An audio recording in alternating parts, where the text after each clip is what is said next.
show is here to offer clarity, perspective, and deeper self-understanding as we learn to work with the energy of the planets. I'm Surya from Astrology with Surya.com.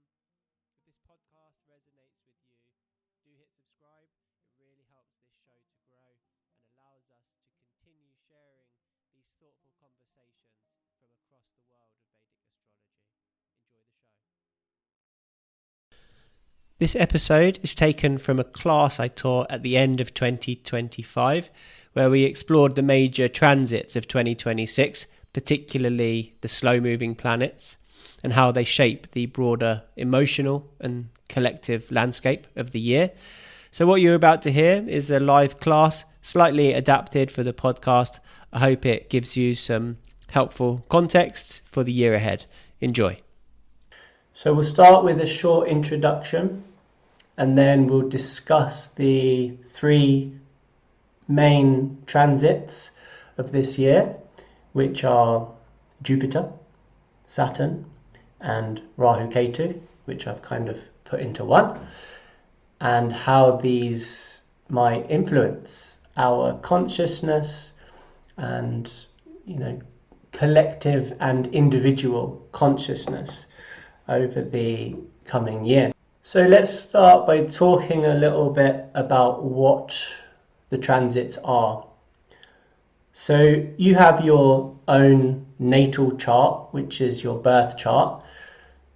So that's a snapshot of the karma that you were born with in this lifetime. And then we have transits, which is about where the planets are now in the sky relative to your birth chart, and just also collectively, where are they in the sky? So today we're going to be talking about the general collective atmosphere, not how they interact with individual birth charts, because that would take a long time. So we're just going to be talking about what's the kind of general energy of the planets at the moment and how that might be influencing us. So the planets reveal seasons of growth. So there are appropriate times for appropriate activities. We don't plant seeds in the winter, and we don't harvest crops in the spring. And similarly, the planets reveal cycles of time, and they show us which areas of life might be more expansive right now, which might be more contractive. And so it gives us an idea of what we can do and what our attitude can be in the coming months and years. So it's helpful to know that you don't need to do anything right. You don't need to do anything perfect in order to work with the planets. We don't even really need to know about them. Many people go about their lives and they don't know about the planets, and they do just fine. But Sri Yukteswar said that gravity operated on man just as well before Newton as after him. So we don't need necessarily to know about the laws of the universe in order for them to operate on us. But it's helpful. It's helpful to know what we're working with so that we can kind of cooperate with that planetary energy. And I know that the past few years has felt a little tough for a lot of people, pretty much everyone. We've had a lot of global stuff going on, trouble, and people are tired of social structures. There's a lot of political division, and I think people are also generally kind of mentally overstimulated. So in this class, I just wanted to kind of calm the nervous system a little bit and relax into the year ahead with a few simple practices and tools that we can use for more joy and peace in the year ahead. So hopefully you leave here feeling a little calmer and clearer.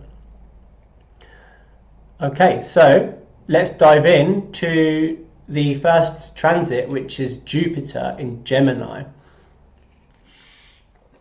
So Jupiter, as many of you know, is the guru planet. You can see him also as the inner guru, or also your connection with the guru. And Jupiter's placed in Gemini, which is a sign that's all about information and communication and data. So it's a bit like taking the guru and putting him in the university, in a university environment. And this happens in the autobiography of a yogi. Yogananda has to go and study to get a BA degree because his guru says it will help him when he moves to America. But as you can imagine, Yogananda doesn't get along so well in the university. His teachers make fun of him and they say that he's overdrunk with religion. His classmates say that they call him the mad monk, and he just about manages to pass, he just about manages to get through the studies. But so what happens when we take the guru and place him in a world of knowledge and information, not scriptural wisdom? So here we are with Jupiter in Gemini, and right now this is the energy. There is access to endless information. We have an ocean of knowledge at our fingertips. We can find all of the latest information within seconds, which is very powerful to be able to find the solutions. We have AI and all this now, so there's so much information available to us. But we have to be a little careful, because overusing this technology and information can kind of disconnect you from the true source of wisdom, which is your intuition. And here's the important thing, is that Yogananda wants to just be with his guru. He goes to a few of the classes, but most of the time he just wants to spend with Sri Yukteswar. So he cycles past his guru's house on the way to a university with flowers as an offering to the guru. And he kind of hopes that Sri Yukteswar will just kind of invite him in, and so he can kind of flunk off school. And of course Sri Yukteswar allows him to do it, because he knows that young Mukunda, Yogananda, is better off there with him rather than being at the university, which ultimately is just like a formality so he can get the degree and kind of appease his father as well. So what does this mean for us? Well, it means that we can go there, to the world of Gemini, right? Be curious, ask those questions, and get the earthly knowledge and the solutions that you need. But remember to stay always at the feet of your guru, if you have one, which I know most of us here do. Everyone has access to AI now with OpenAI and Google and so on.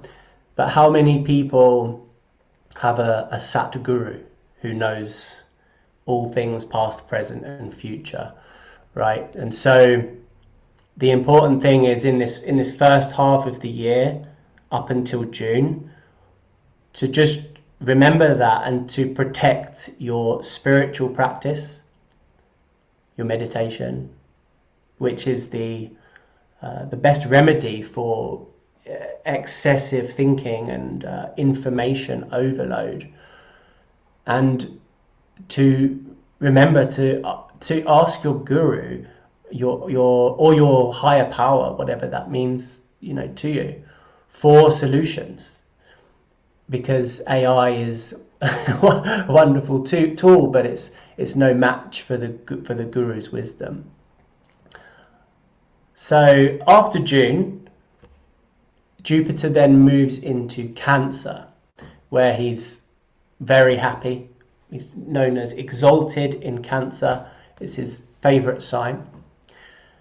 And so this is like the guru being at home, your inner guru.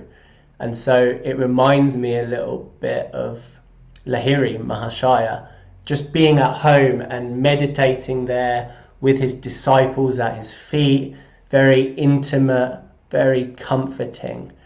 And so that the feeling there is that after June, all that scattered knowledge and information becomes more like internalized and integrated, and the inner guidance will feel deeper after June, like a more quiet, wisdom guided trust in your own inner guidance. So there's more of a feeling of being more connected to that inner world. So just to summarize that Jupiter section, really, the first 6 months feel a little blocked by information and sensory overload, which is why it's really helpful to protect your spiritual practice, connect with Guru.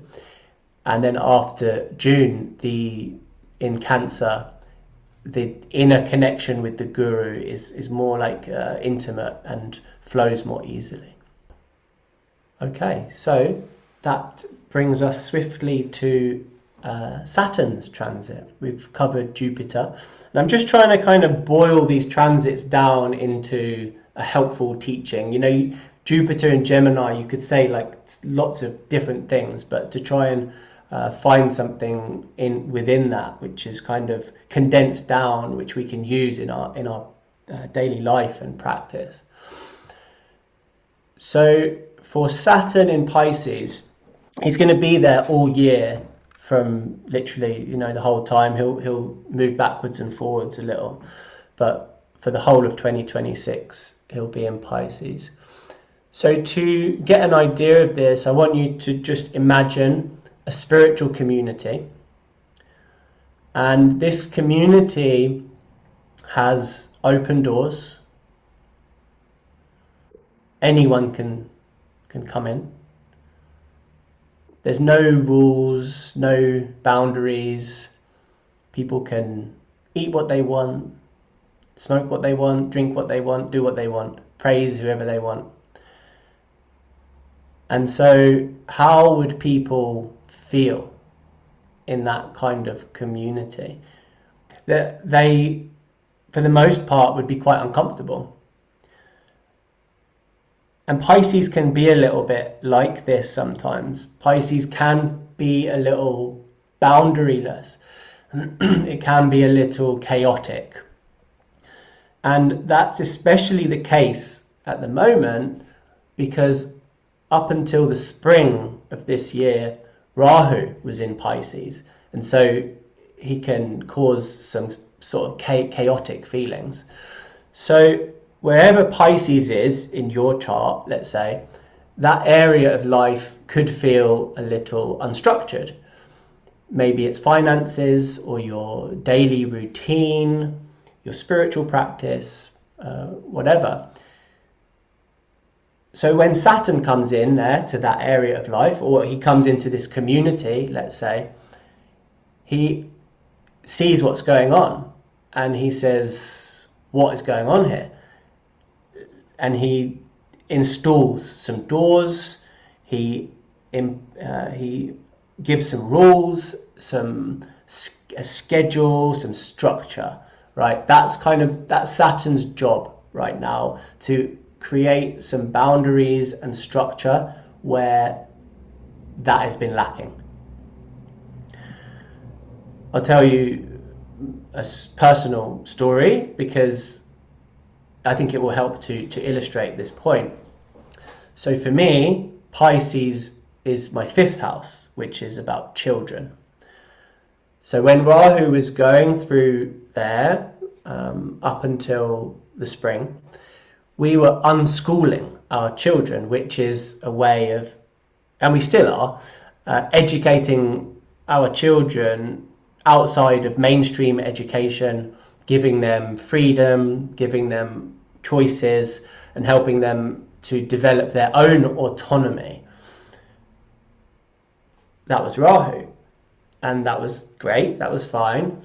But then when Saturn came along, I started to get this feeling, and my wife was the same, that it was maybe a little too chaotic, and that we needed a bit more structure, essentially. And so Saturn comes along, he looks around, and he finds what is not working, and then you get this sense that something needs to change, and you need to impose some kind of restrictions or structure.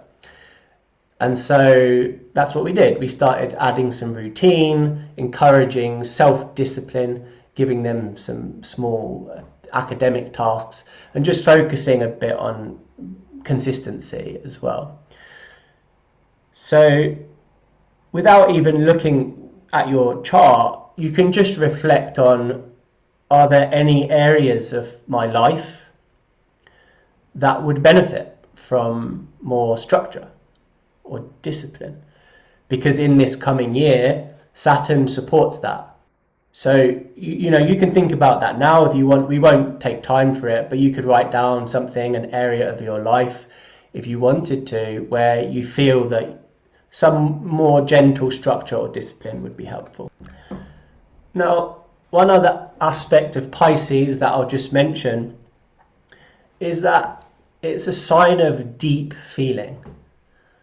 Because of this boundarylessness, we can kind of absorb other people's feelings and energy. So it's like a sensitive sign. It's important to protect yourself. You can do Om Tat Sat and whatever you do to protect your energy field. But the lower response to Pisces energy is to kind of distract ourselves from our feelings, whether that is watching TV or overeating, escapism, and at the worst extreme, alcohol and drugs as well. But the higher response to Pisces is to feel what we feel and to accept the emotional reality that we're dealing with, even when that's hard.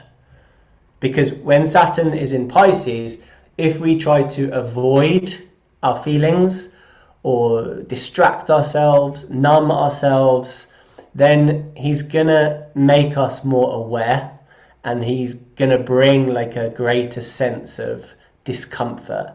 So it becomes more difficult to hide from your feelings when Saturn is in Pisces.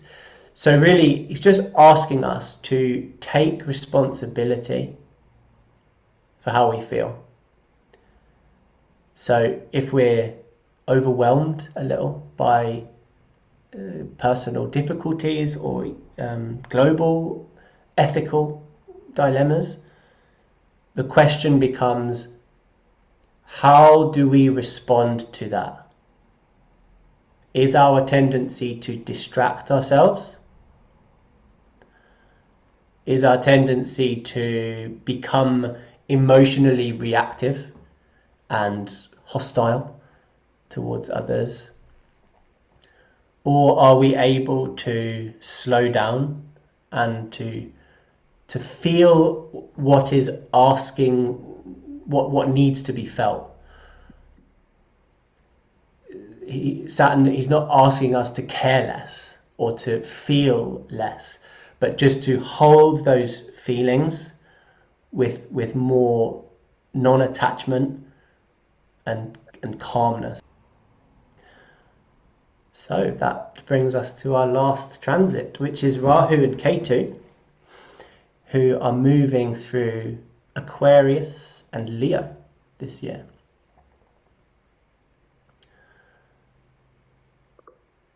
So you can think of Leo as your the king in your kingdom,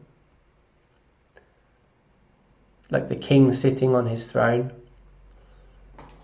Leo is connected to the spiritual eye, and so it's associated with your authority and your identity and confidence. Whereas Aquarius is connected with the group, the community, the collective, other people. So to illustrate this, let's imagine a wise king who's sitting on his throne, and he realizes that he doesn't have all of the answers to the problems that are coming up in his kingdom. So this is a sensible move, that he creates a council for advice. Instead of him having to make all the decisions, he can now ask the council to guide him. And it works well for a while. They collaborate together, they make some good decisions. But because this is Rahu and Ketu, and for those of you who don't know, Rahu and Ketu are shadows. They're not real physical bodies. They're points where eclipses occur. And so wherever Rahu and Ketu appear, there is like an imbalance. Okay, so the king starts to lose confidence in himself. He allows the council to make most of the decisions, and he stops trusting his own authority, and essentially he's no longer leading. So this is what happens when we're pulled too much into Aquarius, too much into the group. Then he goes to the other extreme.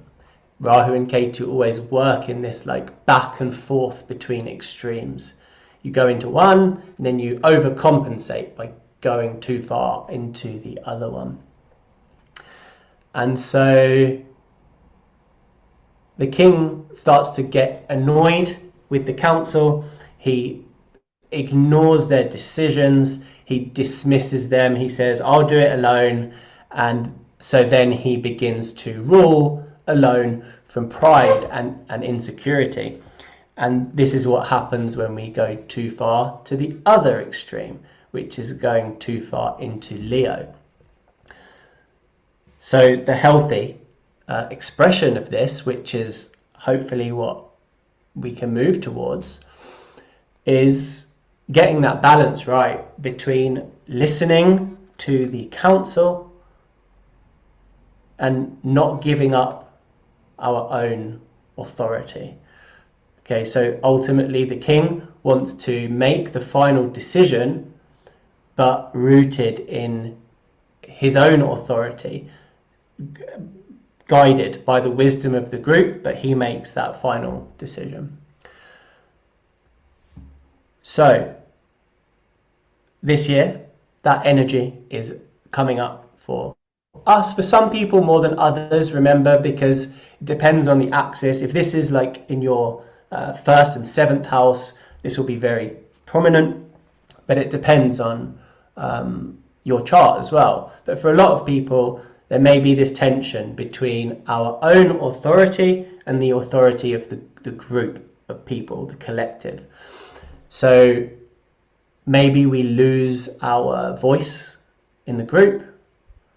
Maybe we over-adapt to accommodate other people. Maybe we let other people think and decide for us. Or maybe we go the other way to Leo and we feel unseen, we begin to lose confidence, seek approval from the group, and then when we don't get that, we reject them and we say, stuff them, I'm better off alone, I don't need them. And so we can swing between the extremes in this way. So again, the healthy response that we are hopefully working towards is, are we able to belong to something bigger than ourselves while remaining true to our own values and our own inner guidance? So this is the lesson of one of the lessons of Rahu and Ketu this year, this self-mastery alongside conscious participation with other people. So just by way of conclusion, we talked about 3 big transits this year. The first was Jupiter, who initially is guiding us from scattered information and excessive sensory overload towards deeper intuition and inner guidance later in the year. Then we talked about Saturn, who is asking us to mature emotionally and to respond to our feelings instead of react.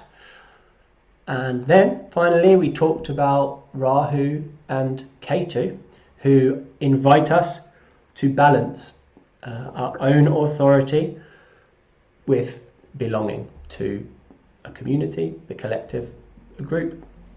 So as always, the best way to grow is through our small daily practices, meditation and prayer and service. These are the best tools, as always.